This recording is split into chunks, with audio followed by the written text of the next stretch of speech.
Hello everybody in the Big Ear family. I want to wish you a happy Valentine's Day, and I hope that for those that you love, you have an enjoyable holiday. But for those of you out there who question your holidays, who question the habits and the things that you do, I want to go through a little bit of a history of what Valentine's Day really is. And being somebody who is raised to question everything, I wanted to kind of run through a couple questions on this.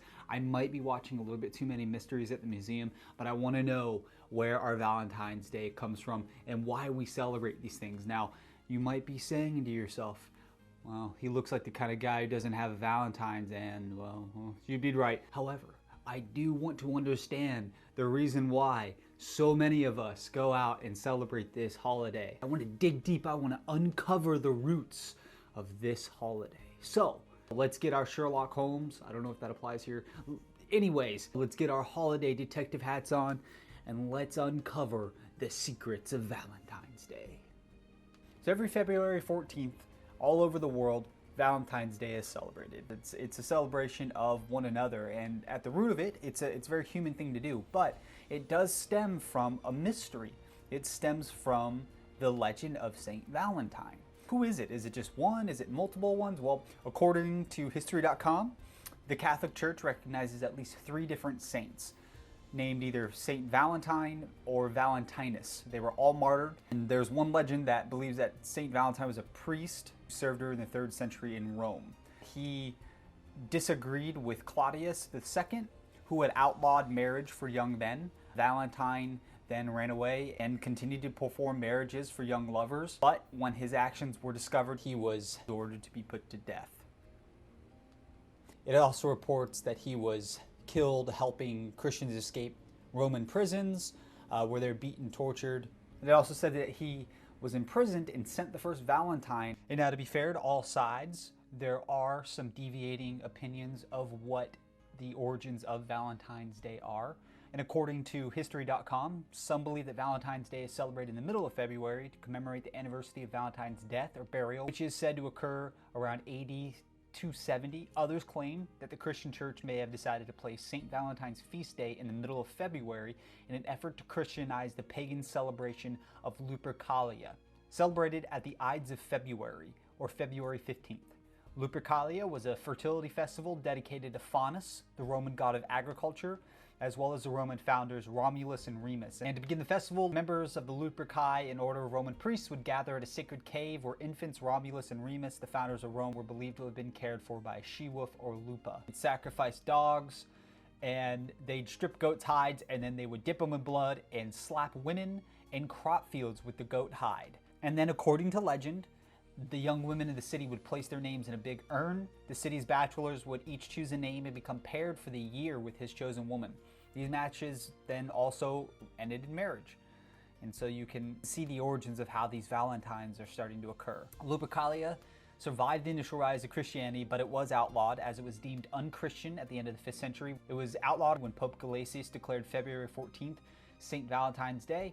It was not much later, however, that the day became definitively associated with love. In other opinions, during the Middle Ages, it was commonly believed that in France and England, February 14th was the beginning of birds' mating season, which added to the idea that middle of Valentine's Day should be for romance. So those are a couple of the stories that have kind of founded the origins of Valentine's Day. The greetings, the first ones, the Valentine's Day greetings, didn't begin to appear until after 1400. The oldest known Valentine still in existence today was a poem written in 1415 by Charles, Duke of Orleans, to his wife when he was imprisoned at the Tower of London following his capture at the Battle of Agincourt. And then it is known that several years later, King Henry hired a writer named John Lydgate to compose a Valentine note to Catherine of Valois. And a little bit of fun facts before we wrap this up. In addition to the United States, Valentine's Day is celebrated in Canada, Mexico, the United Kingdom, France, and Australia. In Great Britain, Valentine's Day began to be popularly celebrated around the 17th century. By the middle of the 18th, it was common for friends and lovers of all social classes to exchange small tokens of affection or handwritten notes, and by 1900, printed cards began to replace written letters due to improvements in printing technology. Ready-made cards were an easy way for people to express their emotions in a time when direct expression of one's feelings was discouraged. Americans began exchanging handmade Valentines in the early 1700s. In the 1840s, Escher A. Howland began selling the first mass-produced Valentines in America. Howland, known as the Mother of Valentine, made elaborate creations with real lace, ribbons, and colorful pictures known as scrap. Today, according to the Greeting Card Association, an estimated 1 billion Valentine's Day cards are sent each year, making Valentine's Day the second largest card sending holiday of the year. So after doing our research and digging into the depths that is Valentine's Day, we find that, you know what, it's actually a pretty good intentioned holiday. For those of you who celebrate it out there, I hope that you guys enjoy one another, enjoy the people that you love.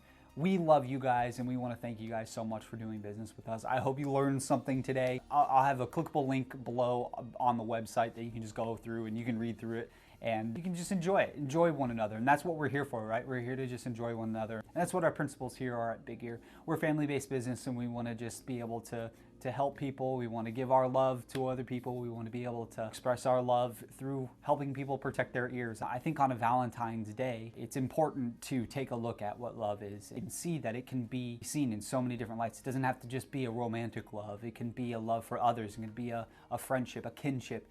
It can be a love for a family member and being able to care for one another, or it can be a love for somebody who's not even a part of your family, anything like that. That's what we want to celebrate, and that's why I wanted to make this video. I just want to be able to just send my love to you guys, and hopefully if you do open the email and you go through this, you can learn a little bit of something. Hopefully this will put a smile on your face and you'll be able to enjoy your holiday a little bit better. So thank you so much for watching, and I'll see you guys in the next video.